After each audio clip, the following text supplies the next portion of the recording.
time you are not worthy of praise. There is no time you are not worthy of thanksgiving. There is no time. You are good all the time. You are good. Et l'avantage après la chute du mariage, c'est que en vivant selon les principes de Dieu, bah, les fers aiguisent le fer. Ah oui. L'autre devient mon miroir. Si l'autre te dit, il y a une tâche ici, c'est un miroir. Si tu ne l'acceptes pas comme un miroir, tu vas contester tout le temps. Quelle tâche? Tu as fait quoi? Ah, mais je suis ton miroir ou pas?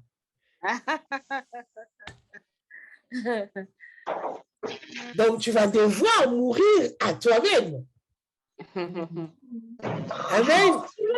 Et en mourant à toi-même, tu deviens mature encore et encore. Et ta beauté va sortir. La vraie version de toi va sortir dans le mariage. Le mariage est un instrument aussi de nous amener à la dimension de notre véritable version selon l'image de Dieu. Si seulement si on les laisse faire. Alors, la première question que j'ai eue, je ne vais pas citer le nom. Si on est maltraité dans le foyer, est-ce qu'il faut quitter le foyer? Donc, quand on est maltraité dans le foyer, est-ce qu'il faut quitter le foyer? Alors, lorsqu'on regarde les Écritures, la Bible nous dit qu'il y a 3 conditions pour quitter le foyer ou pour divorcer en tout cas. Amen. Première condition, c'est la mort qui nous sépare. Amen. Deuxième condition, c'est lorsque je n'étais pas en Christ, que je me suis mariée déjà, et après, je rencontre Christ, je nais de nouveau. Dans ces cas-là, si mon conjoint ou ma conjointe qui n'est pas en Christ veut se séparer de moi, je dois le laisser partir.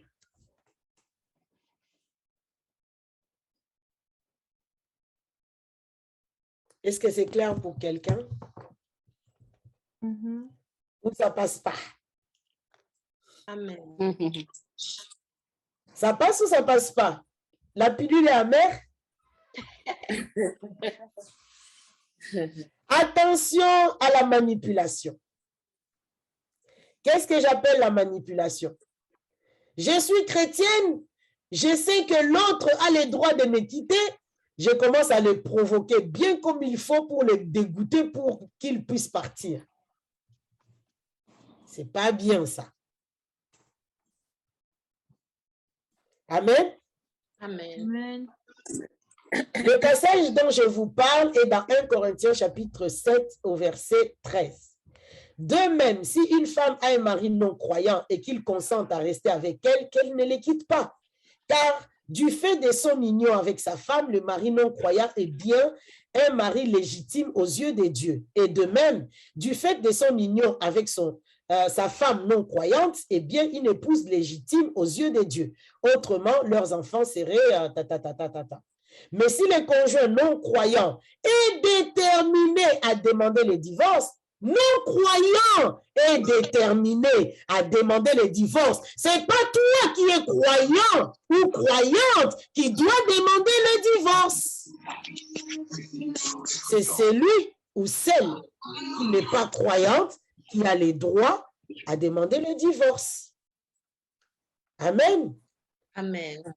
Eh bien, qu'il le fasse. Dans ces cas, le frère et la sœur n'est pas lié et il peut aller se marier. Enfin, se remarier.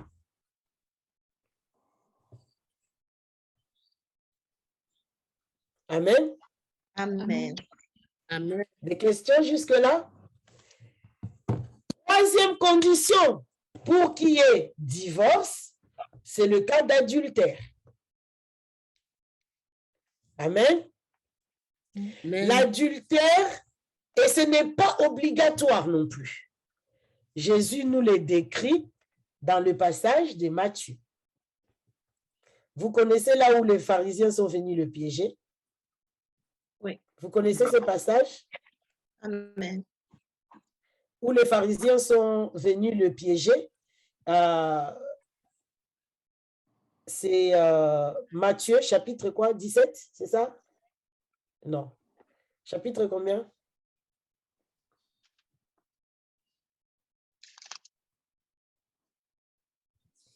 Chapitre 19. Des pharisiens s'approchèrent de lui avec l'intention de lui tendre un piège. Ils lui demandèrent, un homme a-t-il le droit de divorcer avec sa femme pour une raison quelconque? Vous pouvez lire tous ces passages à la maison.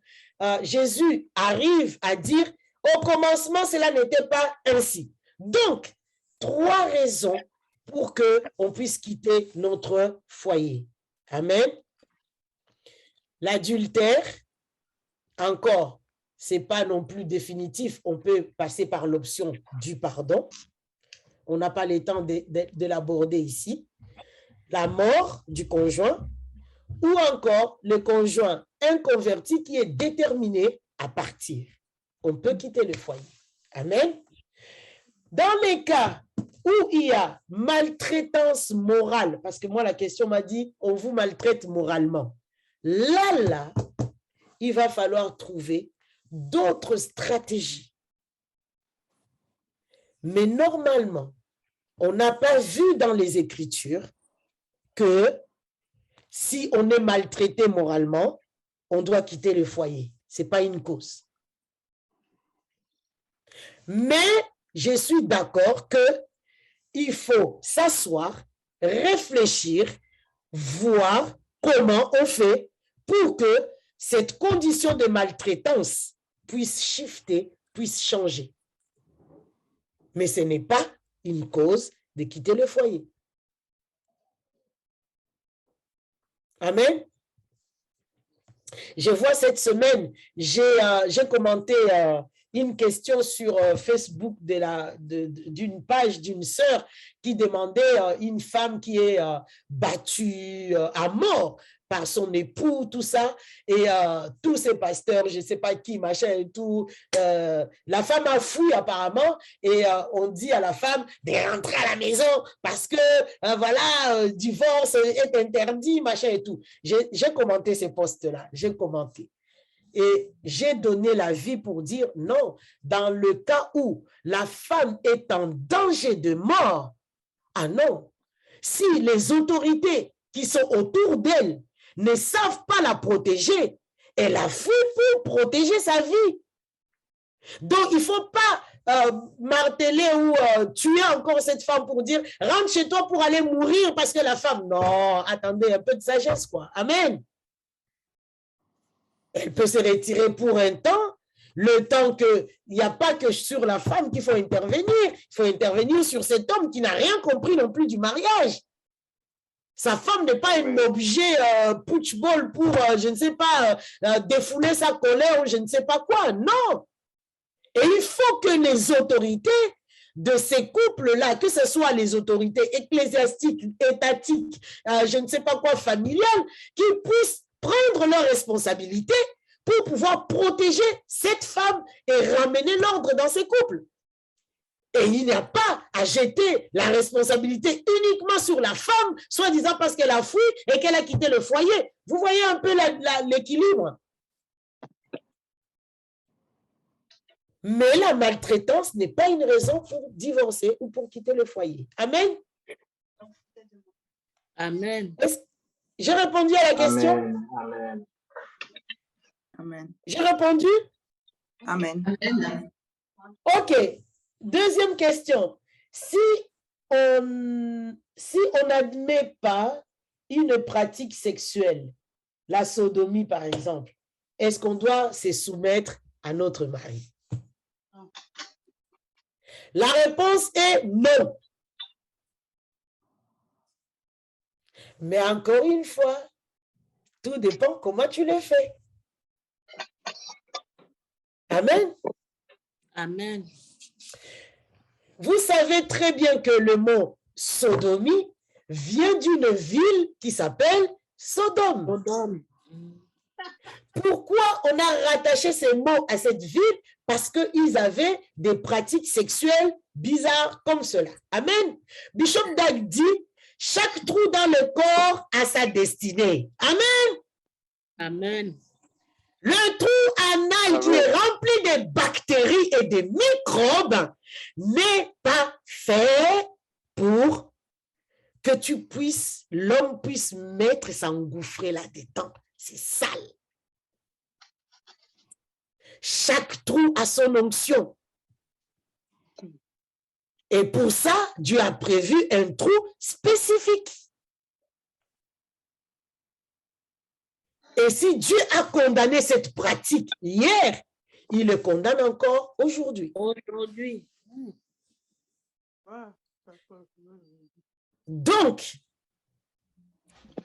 va prier Dieu, demande à Dieu la force, de la conviction pour dire à ton mari, ne mettons pas Dieu à dos contre notre mariage, pardon. Parce que si on fait ça, c'est Dieu que nous disons sort de notre maison. Et ce n'est pas sage. Amen. Amen. Considère que ton mari n'a pas encore compris, il est trop influencé par le monde et ses systèmes. Commence par prier pour lui, pardon. Commence par intercéder pour lui. Demande la miséricorde de Dieu sur lui. Amen. Parce qu'il n'a pas encore compris. Amen. Amen. Et demande à Dieu de donner du poids à tes mots, que tu sois convaincante pour que ton mari arrête ce genre de pratiques. L'affection de ces choses sales. On a vu dès le départ que si on veut vivre bien dans le mariage, la clé, c'est le respect. Amen. C'est le respect des principes et des normes que Dieu a mis en place. Amen. Amen. Est-ce que j'ai répondu à cette question? Oui. Oui. Oui. Oh, OK. Troisième question reçue. Mariée à un musulman quand je n'étais pas en Christ et tout, comment je fais pour vivre ma spiritualité? Là aussi, c'est vraiment la sagesse de Dieu. Amen. Comme on a vu tout à l'heure, selon 1 Corinthiens chapitre 7, si ce mari décide parce que voilà, il veut partir ou je ne sais pas quoi, OK. Mais toi, ça ne doit pas t'empêcher de vivre ta communion avec Dieu comme Dieu te le demande au fait. Amen. Parce que si vous regardez bien ces passages de 1 Corinthiens qu'on vient de lire, regardez, hein, revenons sur 1 Corinthiens chapitre 7, revenons dessus, regardez ce que Paul dit. Paul dit,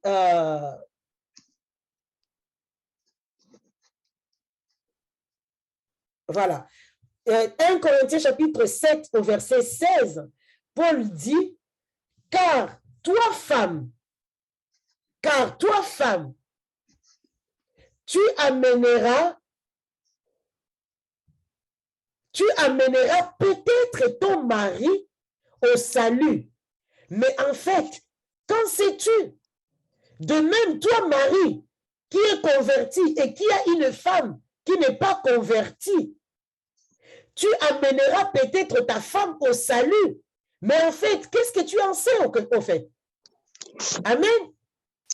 Amen. Car un Pierre renchérit en disant, femme, tu peux gagner les cœurs de ton mari même par ton silence. Rien que par ton comportement, ton comportement, ton attitude et tout, tu peux gagner ton mari. Ou l'inverse. Amen. Amen.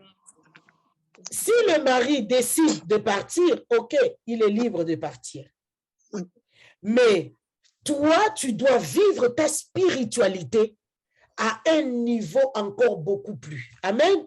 Amen. Regardez, tout à l'heure, le Pépé disait, les souffrances de ce monde présent ne sont pas comparables. Tu peux voir que j'ai galère. Tu peux voir que c'est compliqué. Mais en fait, on est en train de tirer, de sortir de toi la véritable version de toi-même. C'est une opportunité en or pour toi de monter encore plus haut dans ta spiritualité. Et peut-être, au bout, le salut de ton mari ou de ta femme.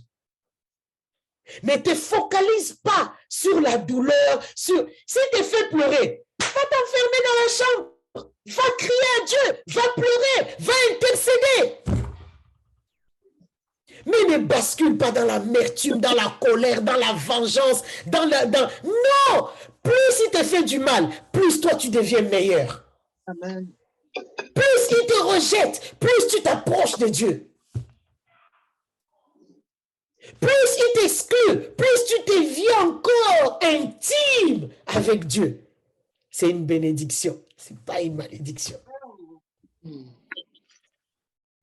Tout dépend comment tu vois la chose. Est-ce que tu vois le verre à moitié vide ou tu le vois à moitié plein? Amen. Amen.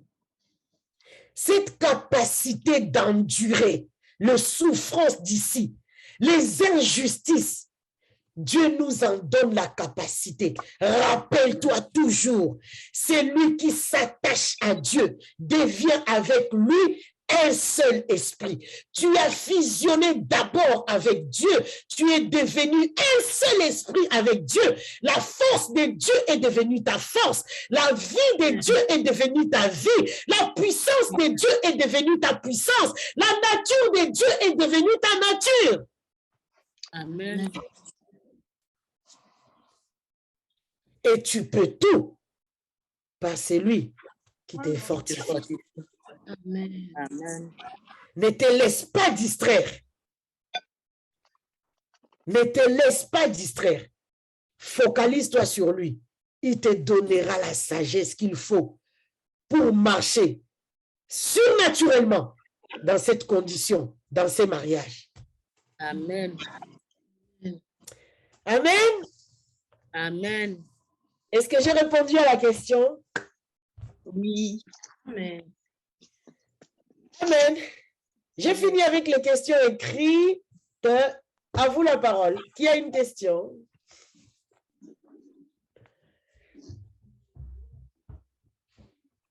Pas de question? Ah, c'est génial ça. Non, moi j'avais une question, mais j'ai écrit ça par chat. Ah, d'accord. Ouh là là, tchatch. Gabi, tu peux la lire, s'il te plaît? Je l'ai plus fou. Si je... Oui, bien sûr. Donc, la question de Biko, c'est si l'amour d'Adam et Ève n'a pas fonctionné au paradis, comment l'amour peut-il fonctionner sur terre? Si l'amour d'Adam... Qui a dit que l'amour d'Adam et sa femme n'a pas fonctionné au paradis? Qui a, Biko? Aïe! Mais never! C'est même le contraire, Biko. Regardez un peu ces gars. Adam, Dieu lui fait confiance et tout, jusqu'au point, Dieu voit qu'il a réussi les tests. Il nous sort l'autre version. Et regardez, hein, là où Dieu voit que, en tout cas, les gars, il a compris, il a tout compris, le sens de son leadership. Lorsque Dieu sort sa femme, quand Adam voit sa femme, il dit, elle s'appelle femme. Amen. Tu vas t'appeler femme. Adam prend l'ascendant, son leadership sur la femme. Il lui donne la destinée. Tu es femme, tu es mon aide, tu es mon vis-à-vis. Amen. Amen. Adam était tellement conscient de tout ça. Adam était tellement conscient de la valeur de sa femme. Adam était tellement conscient lorsque sa femme a été trompée, et que sa femme vient lui dire, mange le fruit que Dieu nous a interdit, Adam, même si on aime sa femme, même si on lui fait confiance, cet amour était tellement fort que Adam choisit sa femme au lieu de choisir Dieu. Biko, son amour était très fort. Leur amour n'a jamais échoué. Ils ont échoué tous les deux dans leur mission. Mais c'est là même qu'aujourd'hui, ça manque dans le couple, en fait. Mhm. Mhm. Oui. Le couple n'est plus solidaire, en fait. Ah ouais, c'est ton galère, hein? Je suis pas là-bas. Ah, ça, c'est toi. Tu t'es mis dans ton pétrin, c'est ton problème. Alors que on échoue ensemble. C'est ce qu'Adam a compris. Si on réussit ensemble. Peut-être qu'Adam avait peur pour dire, si je la lâche, je ne sais pas quelle punition Dieu va lui donner. Non, allons seulement tous les deux. On est solidaires. Et il a mangé. Et la punition est tombée sur tous les deux. Oh, si Adam avait refusé et avait choisi Dieu, les choses allaient être autrement. Il a fait un mauvais calcul à cause de son amour pour sa femme. Ils n'ont pas échoué. Et de la même manière, aujourd'hui, nous n'échouons pas. Un couple qui marche selon les voies de Dieu, le principe de Dieu, impossible d'échouer. Impossible. Amen. Amen. Biko, j'ai répondu à ta question? Oui, je peux poser encore une autre question? Miséricorde. Vas-y. Ok, attends. Non, vous pouvez parler, je réfléchis encore. Comment je peux formuler ça? Julien, vas-y, le temps qu'il cherche ses mots. Bonsoir, Tata Jolie. Oui, Julien, bonsoir. Oui. Et par tenter Adam et Ève, à partir du moment où Ève elle est venue, c'est à partir du moment où il y a eu le mariage, en fait. Quand Nico dit, en fait, quand il y a eu la tromperie, que ça soit sur la femme, ou peu importe, en tout cas, c'est quand il y a eu le mariage entre Adam et Ève que Satan est venu s'immiscer. Et c'est pour ça que, en tout cas, nous on peut en témoigner, on peut le remarquer, que il faut la préparation au mariage, etc. Mais surtout, on va être attaqué encore plus, je pense, quand on est dans le mariage que quand on est célibataire. Exactement. Parce que, comme vous l'avez dit, c'est une institution, etc. Et on voit bien que dans Genèse, le serpent, il est venu à partir du moment où il y avait les deux, pas quand Adam était tout seul. Et donc, exactement. Exactement. C'est, comment on dit, tellement il attaque le mariage, il va attaquer ceux qui sont dehors, c'est-à-dire les célibataires ou tout ce que tu veux, pour, comme on dit, il y a une expression qui dit tuer la poule dans l'œuf, je ne sais pas quoi. Vous voyez l'expression?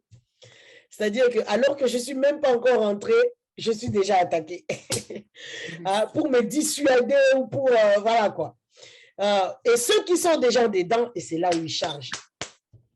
C'est là où ils chargent pour que tu puisses sortir.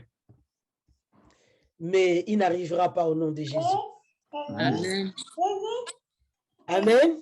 Amen. Amen. Merci, Julien. Gabi, question suivante, s'il te plaît. Oui, question suivante. Je vois une question dans le cadre de la dot traditionnelle.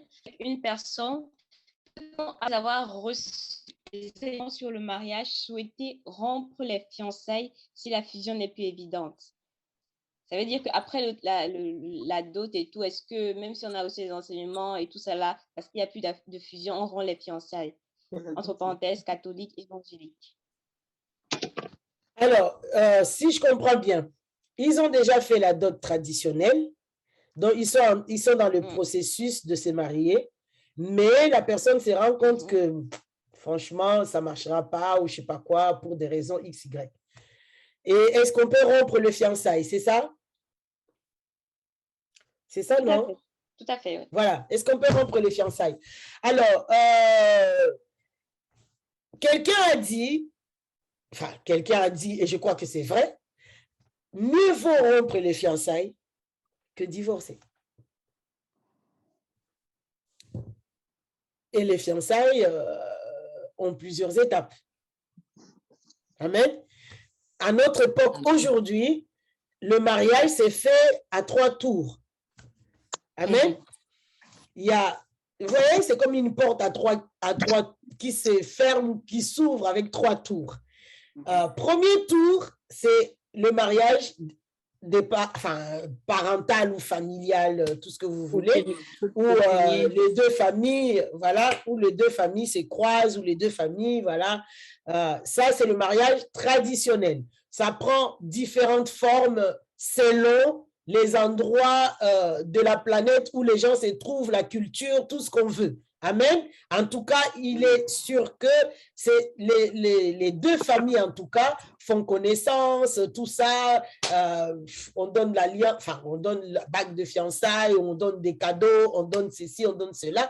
Première étape du mariage. Lorsque cette étape-là est scellée, on passe à la prochaine étape. Prochaine étape, c'est devant les autorités administratives ou territoriales. Amen. Amen.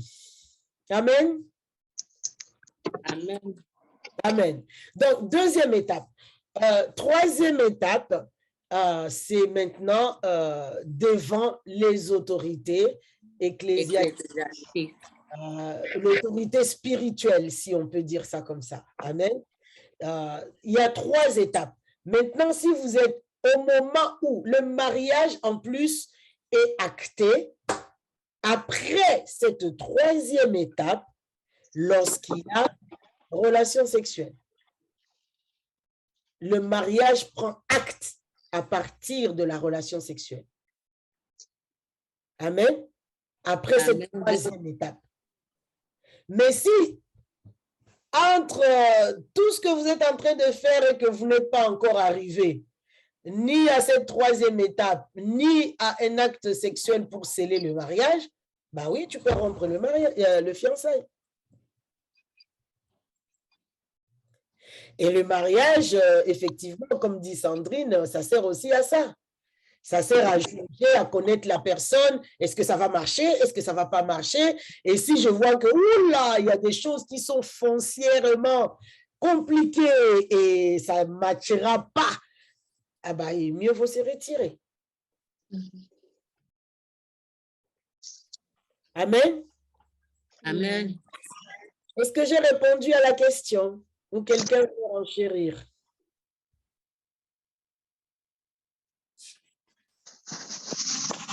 Vous êtes trop sage. Qu'est-ce qui se passe? Ça réfléchit?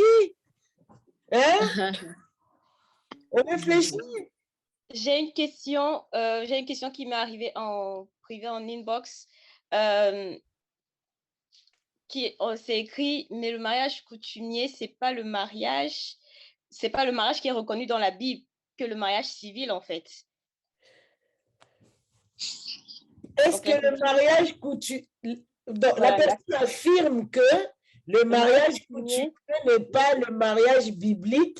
Reconnu dans la Bible, n'est pas le mariage reconnu dans la Bible. Alors que le mariage civil, oui. Il ne faut pas jouer avec les mots. Hein? Amen. Il ne faut pas jouer avec les mots.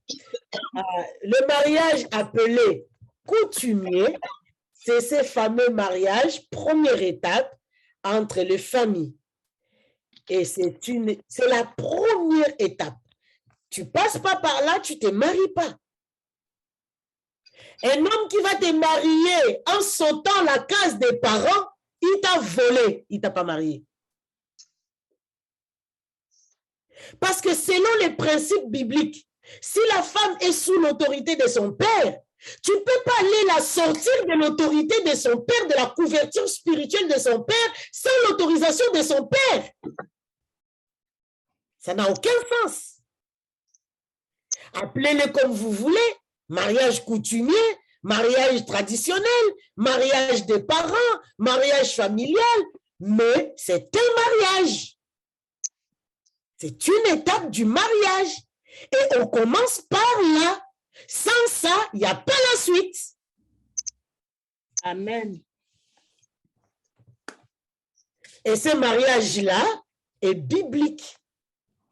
Je suis désolée. C'est biblique.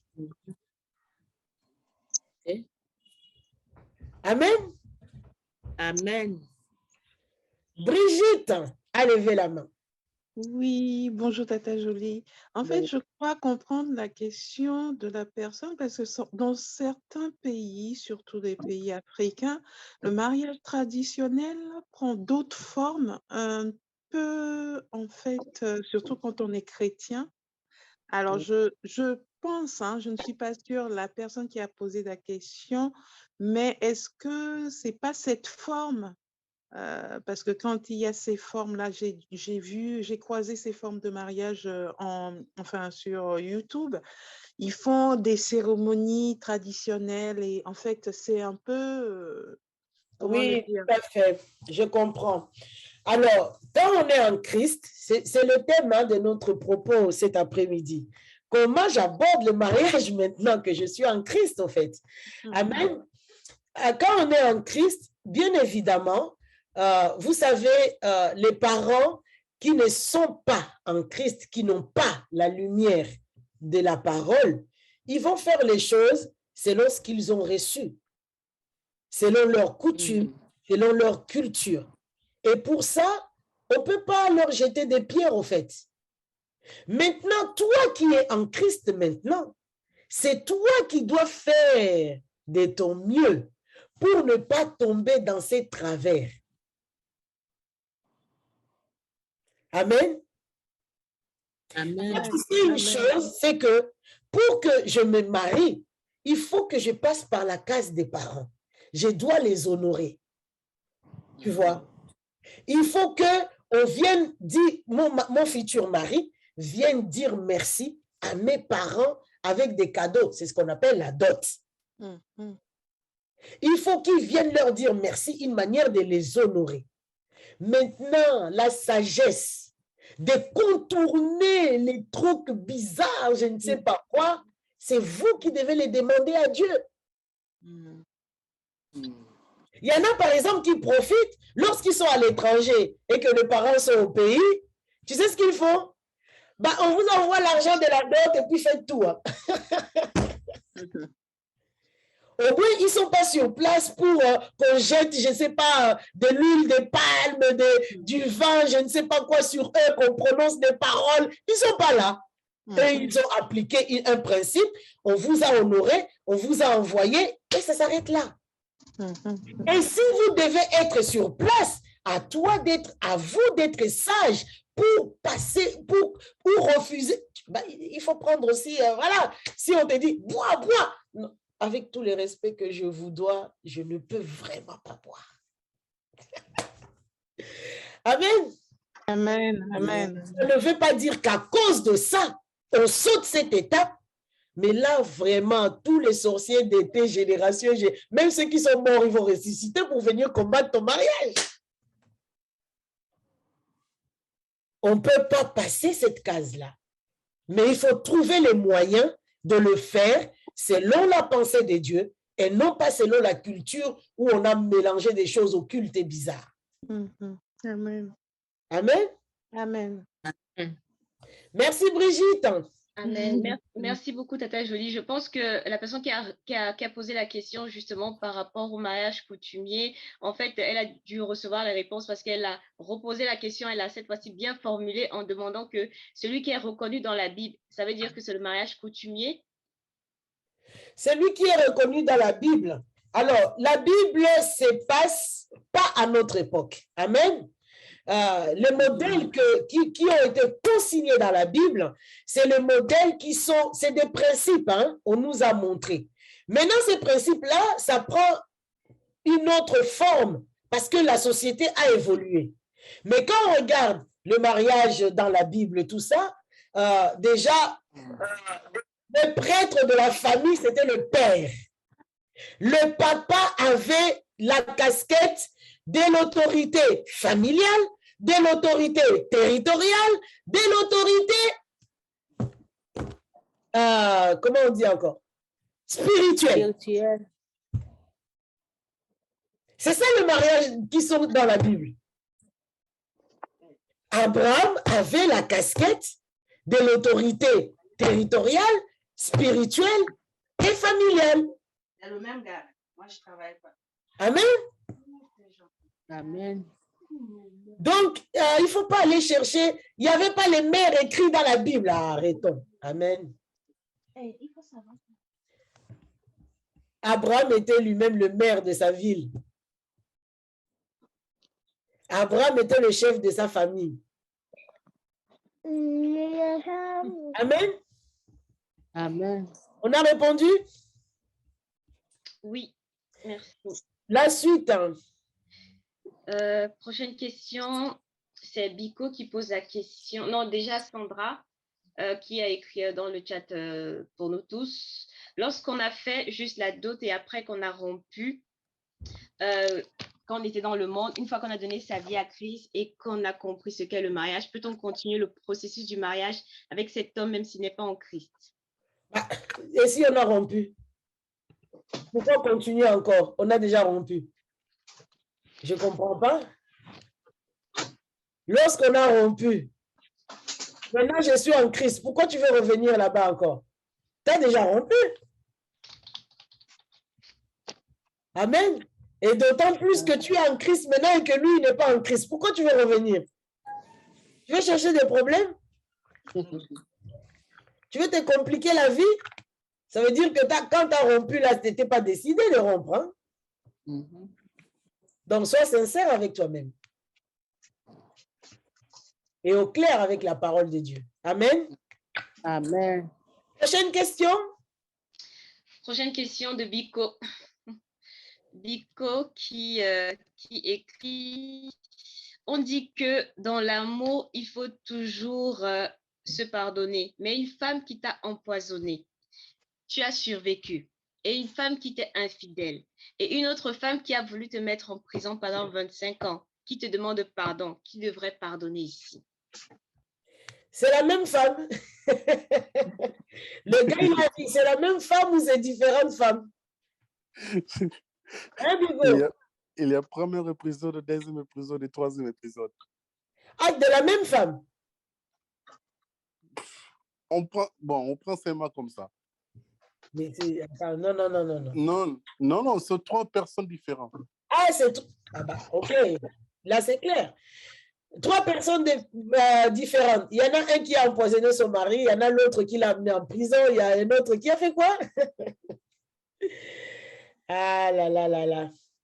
Amour, Biko nous dit la parole, pardonne une multitude, une foule de péchés. Si elle demande pardon et qu'elle est sincère, ou même s'il n'est pas sincère, pour ton propre âme, il faut pardonner. Le pardon n'est pas une option. Amen. Parce que lorsqu'on pardonne, ce n'est pas seulement à l'autre qu'on pardonne qu'on fait du bien, en fait. Amen. Moi-même, je bénéficie du pardon, en fait, lorsque j'accorde les pardons. Pourquoi? Parce que Dieu me pardonne au niveau où moi je pardonne. Si je refuse de pardonner, j'ai mis la barre là où Dieu est censé me pardonner. Donc, si moi-même je deviens criminel et que je vais voir Dieu pour le pardon, Dieu va dire, ah, là tu as dépassé les quotas de ton pardon parce que tu l'as limité ici. Amen. Amen. Je vais. Amen. Donc, on pardonne God, give me a phone. absolument tout. Amen. Amen. Harold, tu dis, c'est Colonta. Comment ça, c'est Colonta? Harold, tu es où? Harold, explique. Pourquoi tu dis que c'est Colonta? Non, mais il y avait trop de motifs, empoisonnement et tout ça. Ah, d'accord. C'est par épisode. D'accord. Dans ce sens-là, ok, je comprends. Eh oui, si c'était la même femme ou je sais pas, c'est compliqué. Hein? Amen. Amen. Amen, amen. Alors, Fernand demande comment arriver à concilier les différences pour deux personnes qui sont en cheminement. Fernand, je ne comprends pas. Comment arriver à concilier les différences pour deux personnes? Explique-moi bien, s'il te plaît. Du genre, deux personnes qui sont en cheminement, mais comme vous l'avez dit, le mariage, c'est deux personnes différentes. Oui. Mais qui, en rentrant dans le mariage, vont commencer par, vont finalement devenir un. Est-ce que de façon pratique, vous avez dit que c'est un miracle qui devienne un. Est-ce que de façon pratique, il y a des... est-ce qu'il faut faire des choses pour concilier ces différences-là entre ces deux personnes? Alors, attention, attention, attention, attention. Quand on dit c'est un miracle, ça ne veut pas dire... Parce que le miracle, souvent, c'est inattendu, c'est soudain, c'est vraiment... Oh, c'était inattendu et puis, ça s'est fait. Oh! Non, c'est pas ça. C'est pas ça. Amen. J'ai dit c'est un miracle dans le sens où c'est tellement puissant, grand. On ne sait même pas comment ça se fait, en fait. C'est dans ce sens-là. Mais c'est pas que, voilà, non. Amen. Alors, Fernand, deux personnes, le mariage, c'est une fusion entre deux personnes différentes qui deviennent une seule personne, une seule chair. Attention, lorsque on cherche son conjoint de destinée, on ne cherche pas, au fait, on ne cherche pas, comment dire, à être l'identique de la personne. Comme on a tendance, ouais, on aime les mêmes choses, ouais, tu vois un peu, c'est pas ça. Au fait, c'est que tu recherches chez la personne, c'est au niveau de la vision. C'est au niveau de la vision. Est-ce qu'on a la même vision? C'est là le nœud de la chose qui va te connecter à la personne. C'est au niveau de la vision. Quant au reste, qu'elle soit courte, qu'elle soit claire de peau, et que toi tu es noir, et que je ne sais pas quoi, ça n'a aucune importance. Malheureusement, aujourd'hui, on met l'accent sur la couleur de peau, la couleur des yeux. Il est chinois, il est japonais, il est je ne sais pas quoi, il est machin, il a les yeux verts comme un Allemand, il a je ne sais pas. On met les accents là-dedans, on aime les mêmes choses, on aime ci, on aime ça. Ce n'est pas ça qui est important. C'est pour ça qu'on dit, on est différent. Amen. Culturellement, ce qu'il a appris, c'est où il a grandi, ça, ce n'est pas important. Ce qui est important, là où on cherche l'unité, c'est au niveau de la fusion, au niveau de la vision. Mais pour ça, Fernand, tu n'attends pas d'être dans le foyer pour te rendre compte que vous n'avez pas la même vision. Ah non, ça sera trop tard. Ça, tu checkes ça lorsque vous êtes encore dehors, que vous cheminez, c'est ça que tu vas checker. Est-ce qu'on a la même vision? Même si les autres paramètres, on est différents, on s'en fout. Mais le paramètre vision, ça c'était la condition sine qua non. Après, quand on va rentrer dans le mariage, parce qu'on a déjà la même vision, le reste après, on travaille en sorte que on puisse la fusionner pour devenir un. Amen. Amen. Je te donne un exemple qui nous a fait rigoler cette semaine avec mon mari. Quand on s'est mariés et que je faisais du riz, mon mari, il me disait, ah non, moi, chez nous, on ne mange pas le riz salé. Non, non, non, ne sale pas le riz. Chez nous, on ne mange pas le riz salé. Il m'a fatigué avec ça. Au point où moi, d'où je viens, on salait notre riz. Donc, tu te retrouves là. Bon, dans ce foyer, on mange quel riz? Salé ou non salé? Il fallait que quelqu'un se sacrifie. Moi, je me suis sacrifiée. J'ai arrêté de faire le riz salé. Au bout de avant-hier, dans la semaine, il a fait le riz. J'ai goûté le riz, il était salé. J'ai regardé, je dis, hein? Toi, tu fais le riz salé maintenant? Il dit, mais, ah oui, pourquoi? Je dis, mais attends, tu m'as fatigué avec le riz salé. Aujourd'hui, tu fais le riz salé, toi, tu manges le riz salé. Ah bon, moi, j'ai fait ça. Bon, on a beaucoup rigolé. Ça aussi, c'est bizarre. Pourquoi vous les femmes, vous n'oubliez pas les choses? Je suis sûr qu'il a dit ça au début. Mais j'ai dit au début, non? Mais c'est ça, non? Après quelques années, tu n'as pas oublié. Aujourd'hui, 30 janvier, on totalise 23 ans de mariage. Wow. Mais franchement, je te promets, si je deviens amnésique avec ça, c'est compliqué. Parce que j'ai besoin de ma mémoire, hein, pour bien construire mon foyer, n'est-ce pas? Et quand on dit que la femme est une aide, on est des ordinateurs dans nos foyers. Tu veux que ton ordinateur bug, il a oublié les souvenirs d'avant et puis il va te donner des données compliquées, piratées et tout? Non, il ne faut pas oublier. Bon, tout ça, c'est mauvais quand on n'oublie pas parce que c'est négatif. Amen. Mais quand on en a tiré des leçons et que ça nous a fait grandir et tout, c'est juste de... Voilà. Amen. On voit d'où on vient, Amen. Comment on a grandi. Comment le couple a maturé. Amen. Amen. Amen. Moi, je buvais du café. Lui, il buvait du thé. Mais aujourd'hui, mon mari boit du café. Amen. Quel compromis. Amen. Eh oui, apprendre à faire des compromis, à devenir... Tu comprends, Fernand?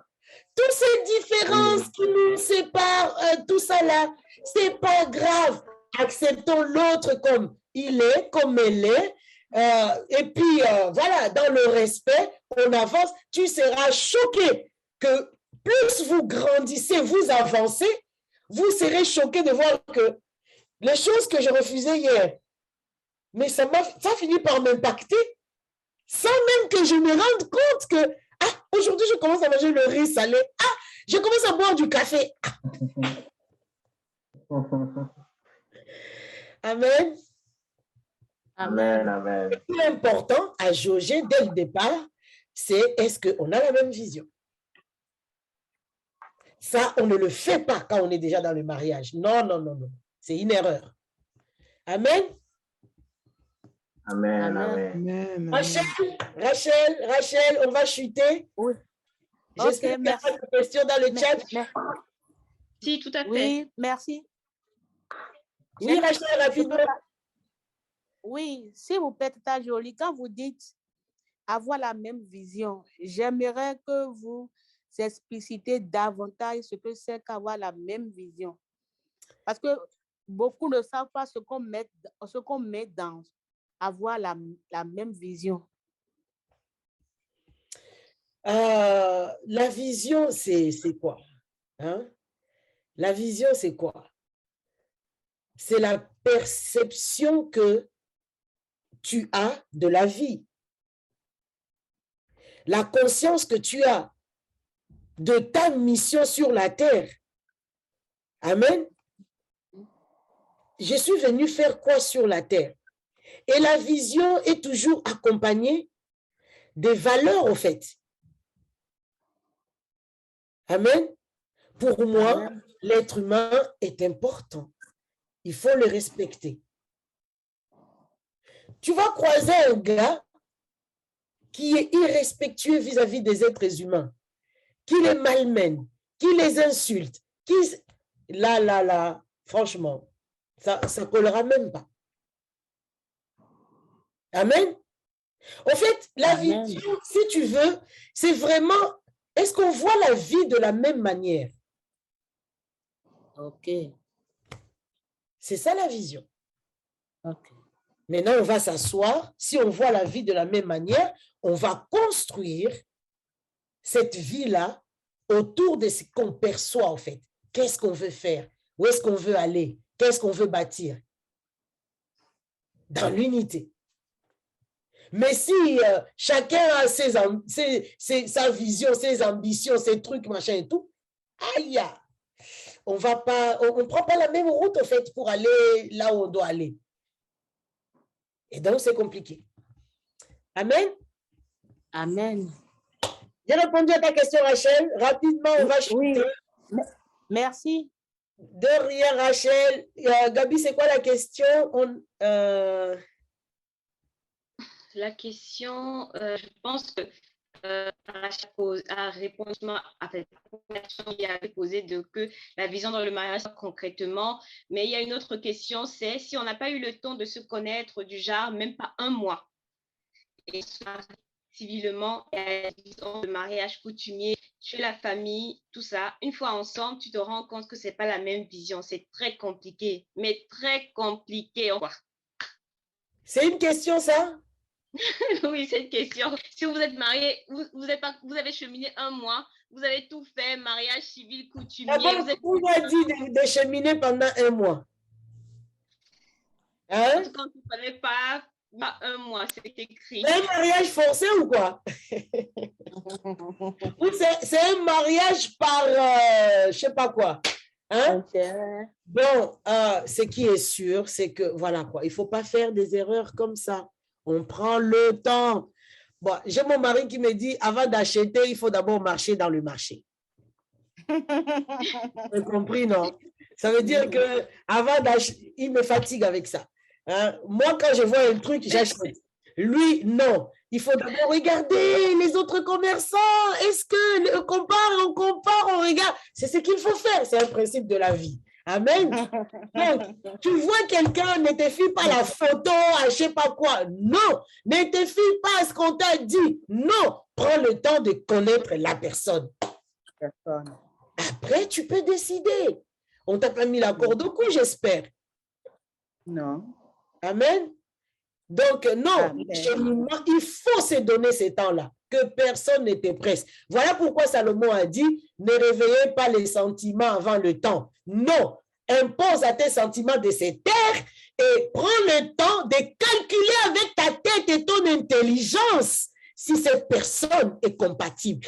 L'histoire du mariage est une histoire de calcul. Là où on vous a dit que ce sont les émotions, on vous a menti. L'histoire du mariage, c'est une histoire de calcul logique. Je m'assieds, je réfléchis, je te calcule. Est-ce que tu as ça? Est-ce que tu es comme ça? Est-ce que tu es comme ça? Est-ce que tu calcules? Et quand tu arrives à un bon résultat, tu valides. Et là, tu autorises à tes sentiments de se réveiller. Mais si tu réveilles tes sentiments, là, tu as mis les charrues avant le bœuf, tu vas avoir le mur devant toi. Les sentiments, on le réveille après. Amen. Et tu fais les calculs, ça s'appelle le cheminement. Amen. Amen.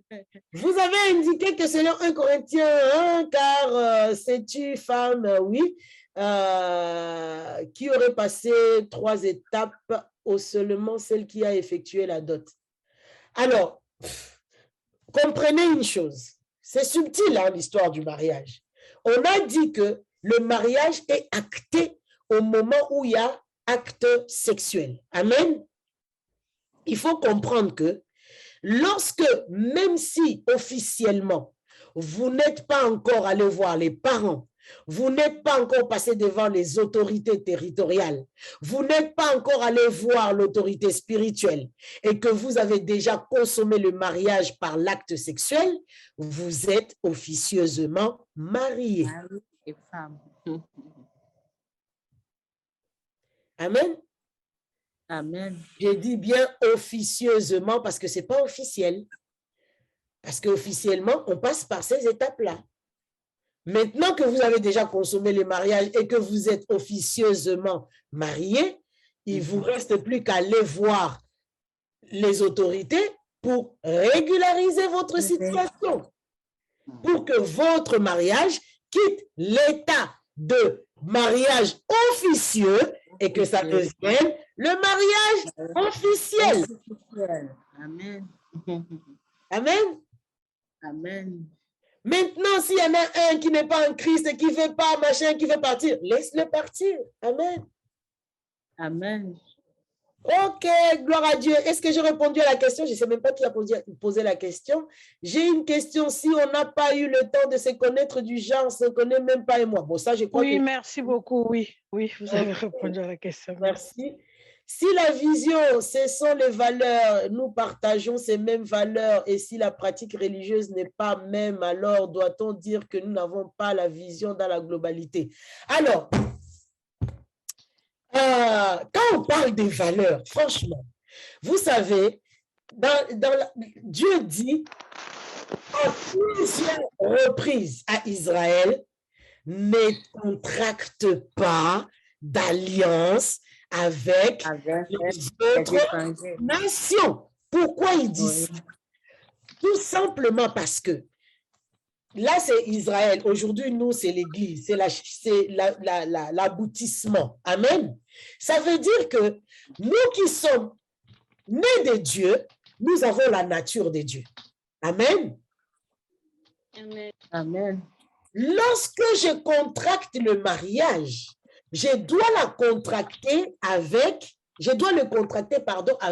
quelqu'un qui a la même nature spirituelle que moi.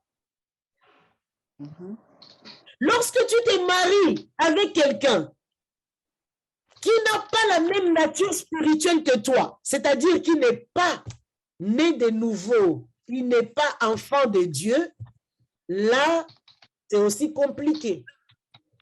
Parce que dans le principe, la reproduction se fait entre les mêmes espèces.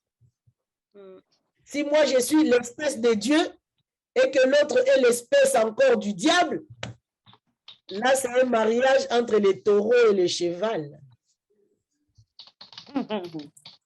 On n'a pas la même nature. Voilà pourquoi quand on avance ça, des fois, les gens vont te dire « Ah, mais oui, mais il n'est pas chrétien. » C'est pas enlever ce mot chrétien-là. Hein. Comme Pasteur Karambiri dit, chrétien n'est pas un mot biblique. Hein. C'est les païens qui ont pris ça, qui ont greffé. Donc, il n'y a même pas d'honneur à ces pervanés qu'on est chrétien. On est enfant de Dieu. Amen. Et Dieu a une nature. Amen.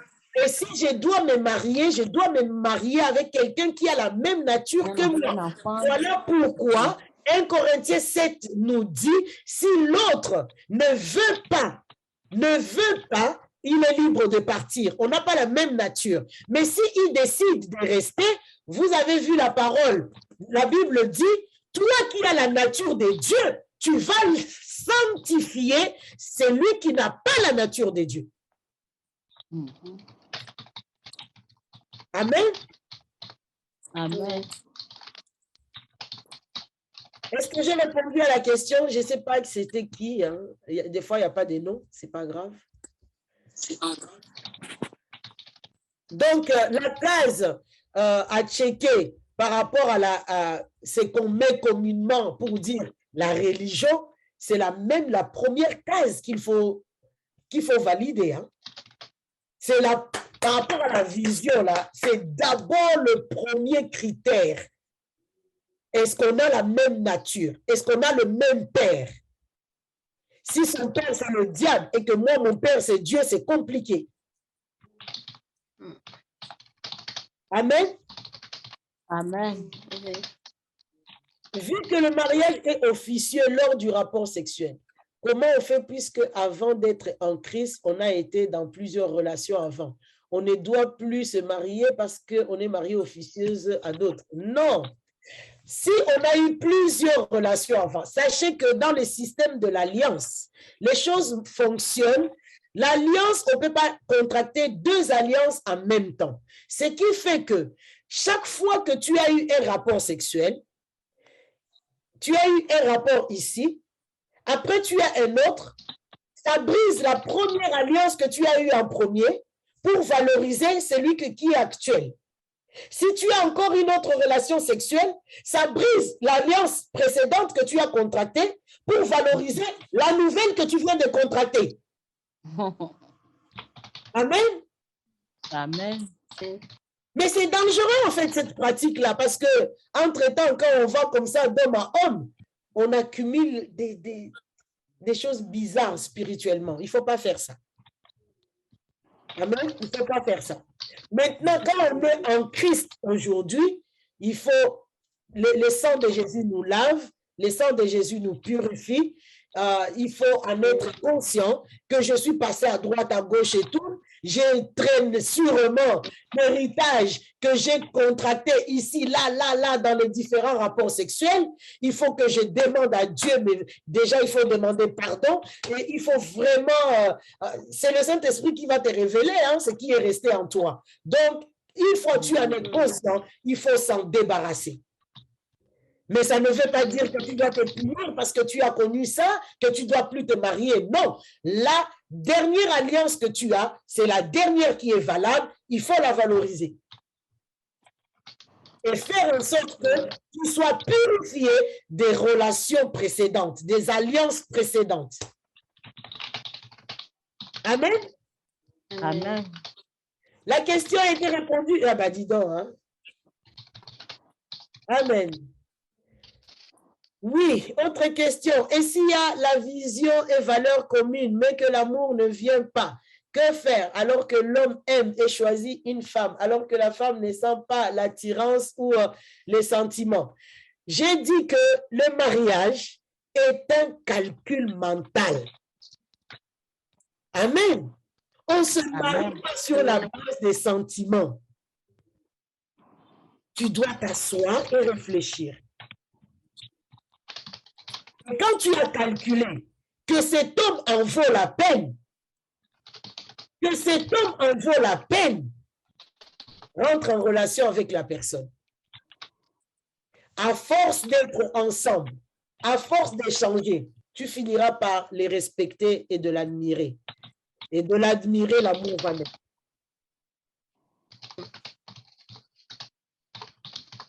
Amen. Amen. Amen. Amen. Amen.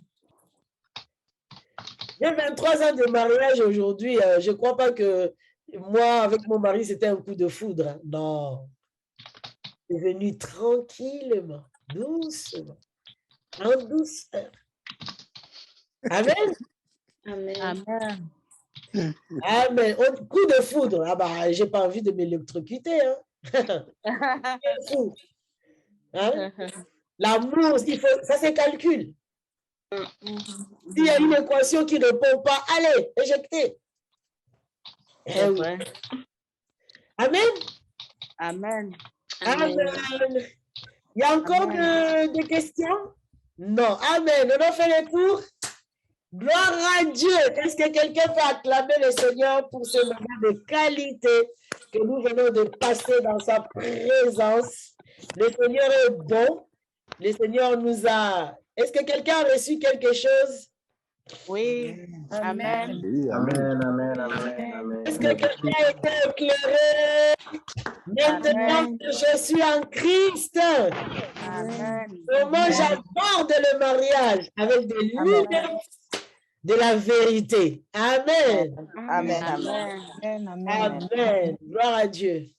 En tout cas, merci encore pour votre attention, pour votre présence. Mais avant toute chose, gloire à Dieu pour votre réceptivité. Nous prions que tout ce qui a été partagé ici, que vous puissiez vraiment avoir la capacité, la force de la mettre en pratique et que le Seigneur puisse vraiment faire de vous, pour certains en tout cas, des modèles, des exemples, que vos couples deviennent des porte-paroles de l'image de Dieu sur la terre. Et pour ceux qui ont mal commencé, dites-vous que c'est la fin qui justifie. Ce n'est pas comment on commence. Même si vous avez commencé de manière chaotique, compliquée, j'étais pas en Christ, on a fait des bêtises, on a fait ça, c'est la fin qui va compter. Donc, redressez-vous, corrigez les choses, mais je vous promets que le Seigneur va se manifester puissamment au travers de vos couples et de vos vies. Amen. Amen. Amen.